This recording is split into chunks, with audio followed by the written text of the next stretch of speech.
નમસ્કાર મિત્રો, તમારું સ્વાગત છે જય મોમાઈ ડિજિટલ ચેનલમાંથી। તો મિત્રો, અમદાવાદ જિલ્લામાં માંડલ તાલુકામાં આવેલા ઉકરોજ ગામની માંડલ દાદાની મેલડીનો ઇતિહાસ કરવા જઈશું। મિત્રો, ઉકરોજ ગામ અમદાવાદથી 17 કિલોમીટર, વિખ્યાતપુરથી 5 કિલોમીટર માથે આવેલું છે। તો મિત્રો, ઘણા વર્ષો પહેલાંની આ વાત છે।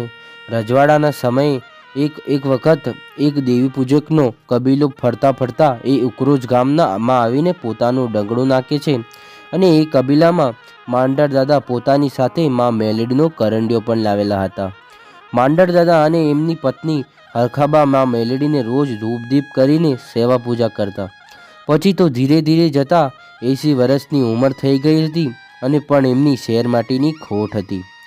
હવે માં મેલડીને પરચો પૂરવો હશે અને જગતમાં એનો મહિમા વધારવો હશે એટલે માં મેલડી માંડણ દાદાના સપનામાં આવીને કહે છે કે દીકરા માંડણ, હું તારી દેવી મેલડી છું, મારે જમવું છે દીકરા, મને તું જમાડ।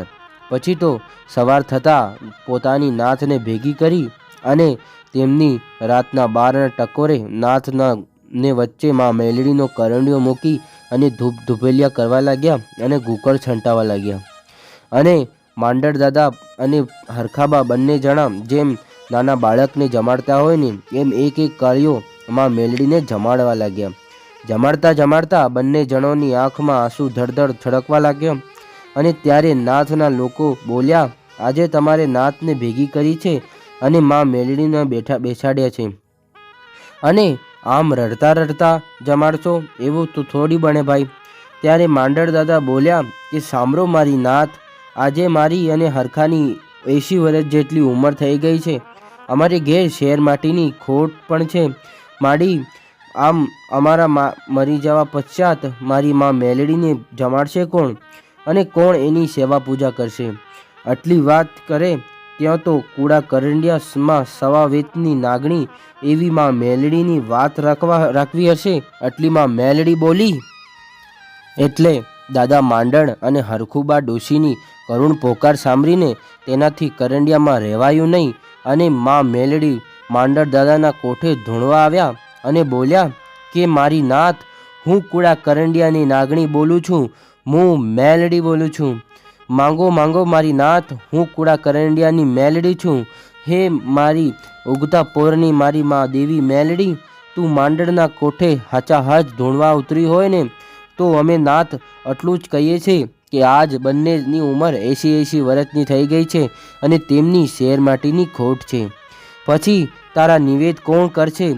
અને માડી ત્યારે તો માંડળ દાદાની કોઠે મેલડી બોલી કે હરખી, તું ખોરો પાતર દીકરા, તારા ખોરામાં હું એક દાણો આપું અને તું આ દાણો ખાઈ જા, અને જો 9 મહિના અને 13 દિવસે દેવ જેવો દીકરો આપું તો માનજે કે તારી ઉગતા પોરની મેલડી બોલી હતી।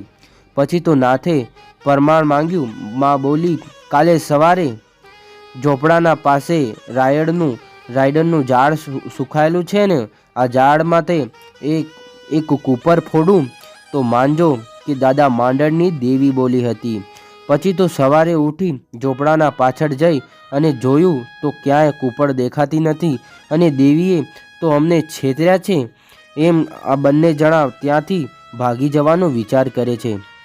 કરંડિયાને પગે લાગી અને બંને જણા ત્યાંથી જવા લાગ્યા અને આ બાજુ કરંડિયામાં બેઠેલી માં મેલડીને રહેવાયું નહીં તો એક કાળી કોયલના રાયડનના ઝાડ માથે આવી અને બેઠી અને ટહુકો કરે છે કે માંડણ, પાછો વર, એકવાર પાછો તો વળી જો દીકરા, જુઓ તો ખરી।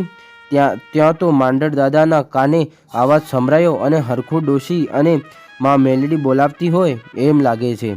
પછી તો બંને જણા રાયડનના ઝાડ નીચે આવી અને જોયું તો કાળી કોયલના રૂપમાં માં મેલડી બેઠેલા હતા।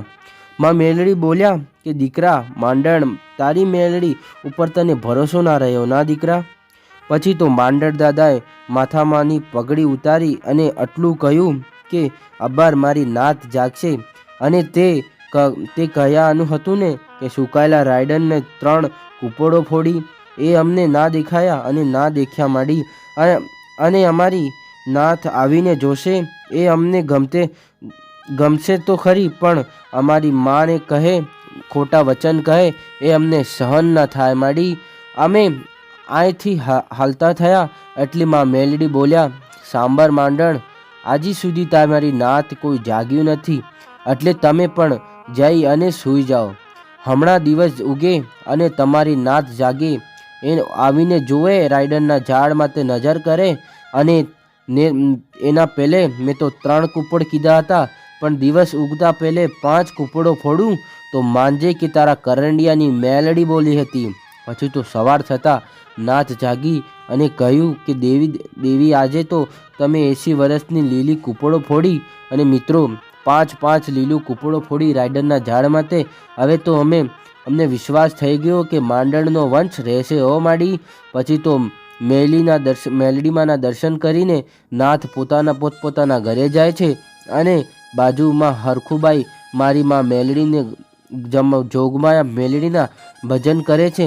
આમ કરતાં માતાજીના કહ્યા અનુસાર 9 મહિના અને 13 દિવસે ગરીબના ઘરે દેવી જેવો દીકરો આવ્યો અને એનું નામ સુરમલ પાડવામાં આવ્યું.